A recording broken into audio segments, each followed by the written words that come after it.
Berlatar di Jerman, kisah akan berfokus pada seorang wanita bernama Sarah. Ia dulunya adalah anggota khusus tentara militer Jerman. Namun, semenjak suaminya wafat di medan perang, Sarah memutuskan untuk berhenti bekerja dan lebih memilih menjadi seorang pengangguran saja. Wie man zu Pommes in Amerika sagt.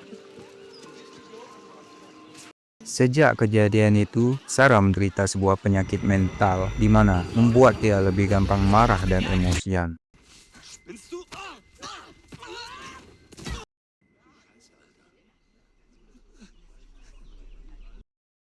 4 tahun kemudian, diketahui bahwa Sarah sudah mendapatkan pekerjaan di Jerman sebagai security officer. Tidak sulit baginya untuk beradaptasi karena ingat, Sarah adalah seorang mantan veteran yang memang memiliki fisik dan ilmu bertarung di atas rata-rata. Mari saya perkenalkan anak Sarah bernama Josh. Suatu hari, Sarah mengajak Josh pergi ke konsulat Amerika untuk mengurus izin tinggal. Ternyata, Sarah ingin pindah ke Amerika karena mendapatkan tawaran gaji yang lebih tinggi. Sesampainya di sana, kita sebagai pengunjung harus melakukan protokol keamanan seperti adanya pengecekan identitas, barang bawaan, dan lain-lain. Hari itu, terlihat antrian sedang ramai-ramainya. Seperti bocil pada umumnya, Josh mulai pecicilan tak bisa diam. Karena takut mengganggu orang lain, Sarah berinisiatif menitipkan Josh di ruangan bermain anak. Ich will dann kein Gejammer hören, okay? Deal? Deal. Tetapi itu suatu kesalahan besar karena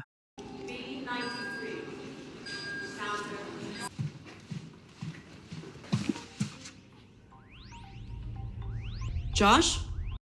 Josh tiba-tiba saja menghilang entah kemana. Sarah yang panik pun langsung meminta bantuan petugas keamanan yang berada di sana. Perkenalkan, ada Eric, sang kepala keamanan, dan ini kita panggil saja si asisten. Mereka langsung turun tangan untuk mencari si Josh ini. Dari hasil investigasi, ditemukan sesuatu yang janggal di mana dari absensi masuk, Sarah tercatat hanya masuk sendirian, dan dari rekaman CCTV, Sarah terlihat berjalan sendirian saja. Entahlah, apakah memang Sarah ini sedang berhalusinasi saja, atau mungkin saja ada seseorang yang sengaja menculik Josh. Merasa ada yang tak beres, Sarah langsung bertindak cepat. Tidak jauh dari ruangan bermain anak, ada sebuah pintu yang dengan insting tajamnya, Sarah dapat mencium sesuatu yang mencurigakan. Tak bisa terbuka, Sarah mencoba naik untuk mencari jalan alternatif di atas. Sungguh sial bagi Sarah. Dia tidak sengaja terpleset dan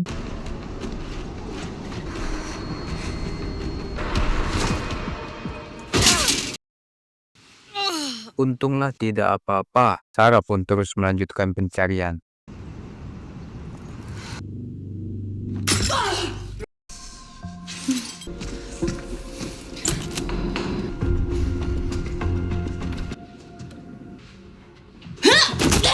Sarah tidak sengaja bertemu dengan wanita bernama Kira. Diketahui bahwa Kira adalah seorang anak miliarder yang sedang diincar oleh mafia. Seharusnya Kira akan dikirimkan ke Amerika untuk mendapatkan perlindungan. Namun itu hanya omong-omong saja dan justru sudah terkurung 2 bulan lamanya di tempat ini.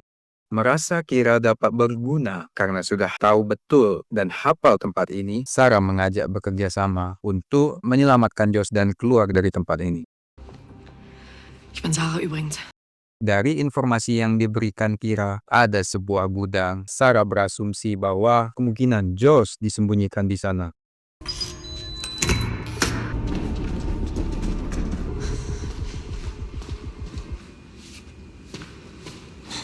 Tibalah di sebuah ruangan loker pekerja. Setelah mengecek semua loker, mereka hanya menemukan sebuah tas. Namun alangkah terkejutnya, isi di balik tas ialah sebongkah barang haram alias narkoba. Entah apa maksudnya, mereka memutuskan untuk membawanya dan kembali ke kamar Kira. Tiba-tiba saja ada seseorang yang mengetuk pintu dan I'm coming! ada 2 orang tak dikenal datang untuk menangkap mereka. Aksi adu mekanik pun tidak terelakkan lagi.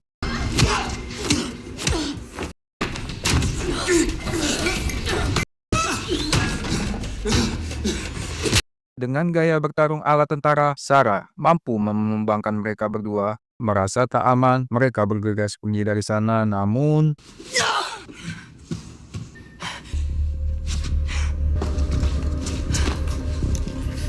Disinilah Sarah terbaring dengan kondisi terikat. Sarah didatangi oleh Pak Erik dan atasannya bernama Deborah. Deborah memperingatkan Sarah untuk jangan sekali lagi berani macam-macam membuat onar di tempat ini dan mengancam akan melaporkannya ke pihak berwajib. Setelah mereka pergi, ketegangan pun belum berakhir. Ada seseorang yang menghampiri, kemudian itu hanya Kira yang sedang menyamar. Kira memberitahu bahwa dua orang yang dilumpuhkan Sarah semalam adalah sekelompok pembunuh bayaran yang diutus untuk mengeksekusi Kira. Ini makin menguatkan adanya keterlibatan orang dalam yang pasti ada hubungannya dengan penculikan Josh. Bermodalkan tas misterius tadi, didapatlah pemilik asli tas bernama Justin. Justin diketahui hanyalah seorang teknisi yang sedang membutuhkan uang. Sarah mau saja mengembalikan tas itu dengan syarat Justin mau memberikan akses kartunya. Justin pun setuju jika diberikan waktu dan bertemu kembali di kamar mandi. Setelah kartu akses didapat, Justin juga memberitahukan tentang lokasi kantor si asisten yang mungkin saja Sarah menemukan sebuah petunjuk di sana.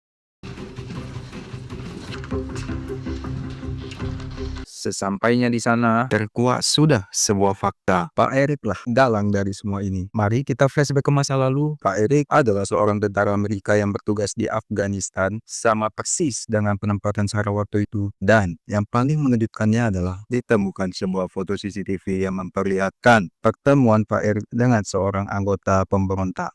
Dirasa ini terlalu berbahaya, Sarah menyuruh Kira untuk kabur duluan dengan menyelinap pada sebuah truk di gudang. Inilah Sarah, hanya seorang ibu yang ingin hidup damai bersama anaknya. Ada saja yang ingin mengganggu. Jangan salahkan Sarah jika dia mengeluarkan jiwa-jiwa kebrutalan yang sudah lama dia pendam sehingga Stop right there! Look hier nicht rein!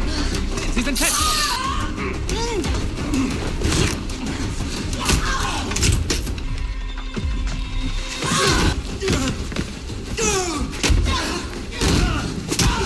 setelah membantai Kroco, Sarah akan menghadapi bos terakhir yaitu Pak Erik, si kepala keamanan.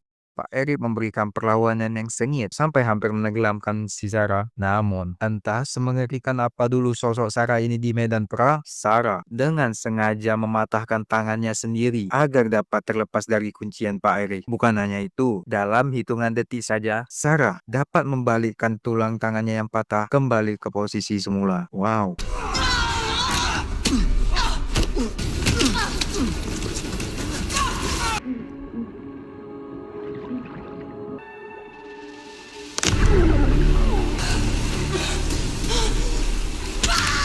Dikarenakan anak buah Pak Erik sudah keburu datang, Sarah pun memilih pergi. Untuk melawan Pak Erik, Sarah sadar betul tidak bisa hanya mengandalkan kekuatan fisik semata. Kalau kita berada di posisi Sarah, mungkin saja kita sudah panik dan memilih kabur. Ya, berbeda dengan Sarah. Sarah adalah seorang yang pantang menyerah, fokus, disiplin, tak kenal takut, dan memiliki motivasi yang kuat. Hanya satu, yakni menyelamatkan Josh. Sin beralih ke Sarah sekarang yang terkepung oleh pasukan Pak Erik. Sarah sengaja memancing Erik untuk datang ke sini dengan menjadikan anaknya sebagai tawanan, dan jika ingin membebaskannya, Erik harus masuk menggantikan posisi anaknya.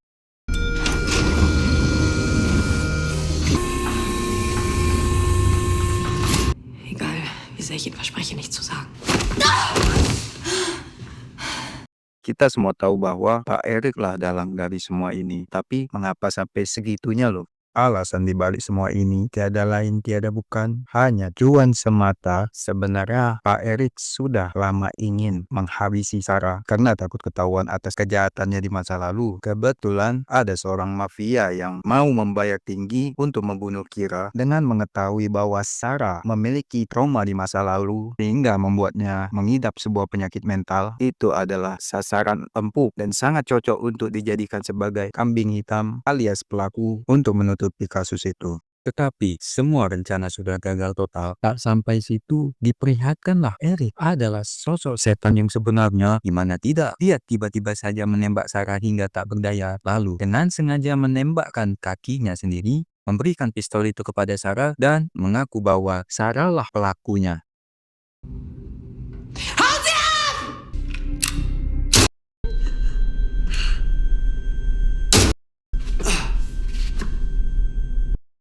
Chica marcar! Dikira sudah menang, ternyata Sarah diam-diam sudah merekam seluruh pembicaraan menggunakan mainan handphone anak si Erik dan terkuak saudara semua kebusukan Pak Erik selama ini.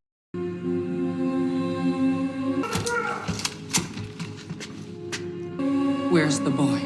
Cerita pun ditutup dengan ditemukannya Josh dan Sarah bangun dari pingsannya. Mereka pun hidup bahagia. Tamat. Absolute Cinema.